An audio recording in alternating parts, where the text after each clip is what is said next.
Dear students, welcome to this lesson on atmosphere and environment. Today we are going to learn about the air pollutant carbon monoxide. At the end of this lesson, you will be able to list some air pollutants, state the sources and effect of carbon monoxide. In lower grades, you learned about air pollution. The pictures illustrate some causes and effects of air pollution. Observe the pictures and classify these causes and effects. In many countries, air pollution is caused by transportation. Vehicles burn fossil fuels and emit harmful gases into the air. Also, factories burn fossil fuels and release harmful gases through their chimneys, especially power plants which burn coal to generate electricity. Apart from human activities, air pollution can also be of natural origin. For example, forest fires release massive amounts of harmful gases, dust and smoke into the air. Note that motor vehicles, factories and forest fires generally cause outdoor air pollution. Indoor air pollution is caused by burning fossil fuels in stoves for cooking. Air pollution affects non-living things. For example, it damages buildings. It also affects living things. For instance, it causes breathing problems in human beings. In short, air pollution is causing the destruction of our planet. Let's sum up the key ideas about air pollution. Air pollution occurs when harmful gases, dust and smoke are released into the atmosphere. It can be of natural origin, such as forest fires and volcanic eruptions. But air pollution is mostly man-made and results mainly from burning of fossil fuels. Air pollution occurs both indoors and outdoors. You have seen that vehicles and factories are mostly responsible for outdoor air pollution.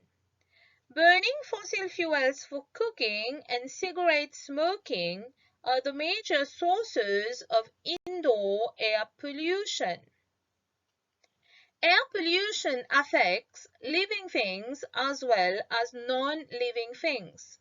Note, the substances or materials responsible for the contamination of air are called air pollutants. Let's list some common air pollutants. These are carbon monoxide, sulfur dioxide, oxides of nitrogen, smoke, chlorofluorocarbons. In this lesson, you will learn about the sources and effect of carbon monoxide. In lower grades, you learned about the gas carbon dioxide, which is a component of air. Now you will learn about another oxide of carbon, which is carbon monoxide. The elements present in both carbon dioxide and carbon monoxide are carbon and oxygen. Carbon dioxide has formula CO2. In one molecule of carbon dioxide, one atom of carbon is joined to two oxygen atoms, whereas carbon monoxide has formula CO, which means that one atom of carbon is joined to only one atom of oxygen in one molecule of carbon monoxide. Carbon dioxide is formed during the complete combustion of carbon-containing substances. The word equation for the complete combustion is carbon plus oxygen gives carbon dioxide. On the other hand, carbon monoxide is formed during the incomplete combustion of carbon-containing substances. This usually occurs when there is insufficient oxygen for complete combustion. The word equation for the incomplete combustion is carbon plus oxygen gives carbon monoxide. Let's now investigate some sources of carbon monoxide. The pictures illustrate how incomplete combustion of carbon-containing substances may occur. Observe the pictures carefully and describe these sources of carbon monoxide.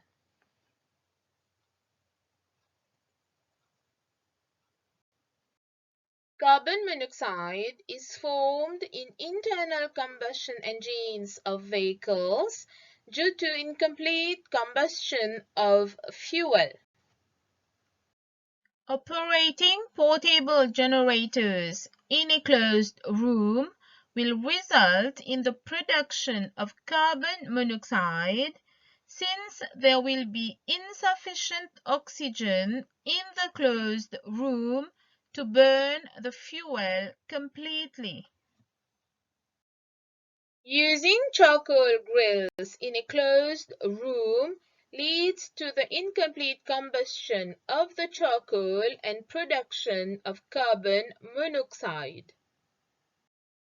Operating a gas water heater in an enclosed bathroom with no proper ventilation also produces carbon monoxide. Now let's identify the effect of carbon monoxide. Carbon monoxide is a poisonous gas. Note, carbon monoxide is a colorless and odorless gas. Thus, it cannot be detected easily and therefore is often referred to as a silent killer. As you may already know, our red blood cells contain a substance called hemoglobin, which carries oxygen from our lungs to other parts of our body. When we inhale carbon monoxide, the carbon monoxide binds to hemoglobin in our red blood cells and prevents it from carrying oxygen. Thus, oxygen transport by hemoglobin in the blood is reduced, leading to serious effects on health. A person who has inhaled carbon monoxide will display signs of carbon monoxide poisoning. Let's find out the signs of carbon monoxide poisoning. The picture shows some signs of carbon monoxide poisoning. These are headaches, nausea, dizziness, breathlessness, collapse, loss of consciousness, and even death. These signs are the result of a decreased oxygen transport in the body. Let's have a quick check on what you have learned in today's lesson. Describe why carbon monoxide is poisonous. Carbon monoxide binds to hemoglobin in blood. Therefore, the hemoglobin cannot carry oxygen in the body, leading to headaches, nausea, and death. Dear students, we have now reached the end of today's lesson. Let's summarize what you have learned. Carbon monoxide is produced during the incomplete combustion of carbon-containing substances. This occurs due to insufficient oxygen in internal combustion engines of vehicles and enclosed rooms. Carbon monoxide prevents hemoglobin from carrying oxygen in the body, resulting in headaches, nausea, loss of consciousness, and death.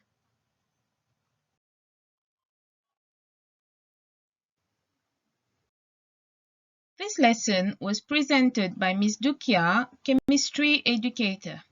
Thank you for your attention.